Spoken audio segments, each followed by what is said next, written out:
Road ప్రమాదంలో మృతి చెందిన హోంగార్డ్ కుటుంబానికి 34 లక్షలు ఇన్సూరెన్స్ చెక్కు అందజేత.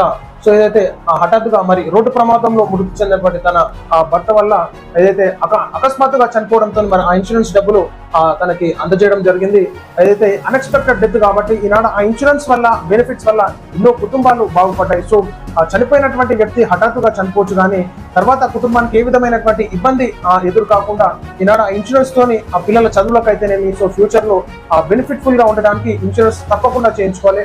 అసలు ఈ ఇన్సూరెన్స్ గురించి ప్రతి ఒక్కరు అవగాహన తెలుసుకోవాలి. ఇన్సూరెన్స్ వల్ల ఏం జరుగుతుంది, ఇన్సూరెన్స్ వల్ల ఏ విధమైనటువంటి బెనిఫిట్స్ ఉంటాయి, సో అదే విధంగా సపోర్ట్ఫుల్ గా ఏ విధంగా ఉంటుంది, ఇన్సూరెన్స్ ఉంటే మనకి జీవితంలో ఏ విధమైనటువంటి ఇబ్బందులు రాకుండా ఏదైతే అన్ఎక్స్పెక్టెడ్ డెత్స్ అయితే ఆ కుటుంబానికి ఒక హెల్ప్ఫుల్ గా ఉంటుంది. కాబట్టి ప్రతి ఒక్కరు ప్రజలు ఇన్సూరెన్స్ చేయించుకోవాల్సిందిగా కోరుతాను.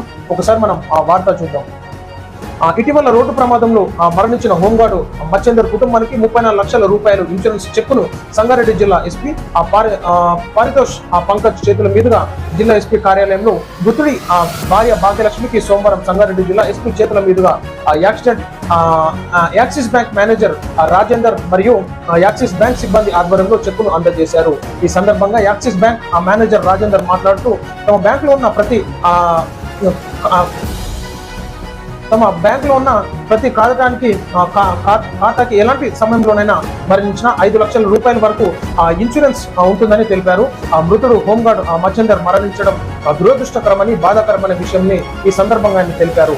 అతడు మరణించిన వెంటనే మా బ్యాంకు తరఫున అతని ఇన్సూరెన్స్ క్లెయిమ్ చేసి 34 లక్షల ఇన్సూరెన్స్ రూపాయలు వెంటనే జిల్లా ఎస్పీ గారిని కలిసి ఆయన చేతుల మీదుగా మృతుడి భార్య భాగ్యలక్ష్మికి అందించామని ఈ సందర్భంగా ఆయన తెలిపారు. కాబట్టి ప్రతి ఒక్కరు ఎలాంటి సమయంలో ఎవరికి ఏమవుతుందో తెలియదు, కాబట్టి ప్రతి ఒక్కరు ఖాతా తెరిచి వెంటనే ఇన్సూరెన్స్ కూడా చేయించుకోవాలని ఈ సందర్భంగా ఆయన కోరారు. వాస్తవానికి ఇప్పుడు తన కుటుంబ సభ్యులకు అర్థమవుతుంది. ఈనాడు హఠాత్తుగా వాళ్ళ భర్త చనిపోవడం చాలా బాధాకరమైన హోంకాదు, కానీ ఈనాడు తన ఇన్సూరెన్స్ చేయించుకోవడం వల్ల పిల్లలకు ఏ విధమైనటువంటి ఇబ్బంది లేకుండా ఉంటుంది. కాబట్టి ప్రజలారా ఖచ్చితంగా ఈనాడు ఇన్సూరెన్స్ చేయించుకోవాలి. ఏదైతే మన బ్యాంకు మేనేజర్ ఉన్నారో రాజేందర్ గారు కూడా ఎప్పటికప్పుడు మీటింగ్స్ నిర్వహించి ఈ యొక్క ఇన్సూరెన్స్ మీద అవగాహన కల్పించడం జరుగుతోంది. కాబట్టి ఈనాడు ప్రజలు ఇన్సూరెన్స్ ఖచ్చితంగా చేయించుకోవాల్సిందిగా కోరుతూ ఉన్నారు.